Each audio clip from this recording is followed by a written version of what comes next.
بسم الله والحمد لله والصلاة والسلام على رسول الله أما بعد.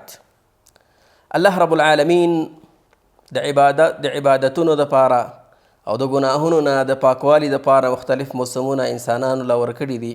دې کې یو عظیم موسم چې کوم دی هغه د ذوالحجې 10 ورځې دي او بیا په دې 10 ورځو کې یو بهترینه ورځ چې کوم دی هغه د عرفې ورځ ده چې دې عظمت او برکت هغه معلوم دی هر چاته.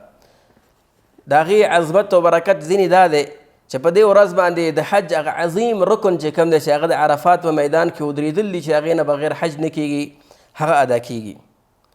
په دې ورځ باندې الله رب العالمین خپلو بندګانو ته ډېر زیات نږدې کېږي. په دې ورځ باندې الله رب العالمین دعاګانې قبلوي. په دې ورځ باندې الله رب العالمین ډېر زیات بندګان د اور نه خلاصوي او په دې ورځ باندې الله رب العالمین د ملائکو په وړاندې په خپلو بندګانو حاجیانو باندې فخر کوي او د هغوی د مغفرت اعلان کوي. زما ورونو په دې ورځ کې روژه نیول هغه چا دپاره چې هغه حجي نه دی دا ډېر زیات ثواب دی او د دې فضیلت دا دی چې رسول الله صلی الله علیه وسلم فرمایي چې د عرفې روجې په وجه زما د الله نه دا امید دی چې دا د تیر کال او را روان کال یعنی دا روان کال د دې ګناهونه الله رب العالمین معاف کوي.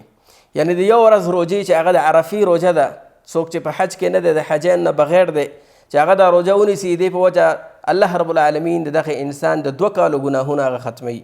نو راځئ ورونو چې په دې باندې اهتمام وکړو په دې روژه کې چې کوم دی هغه شامل شو په دې ثواب او اجر کې موږ او تاسو شامل شو.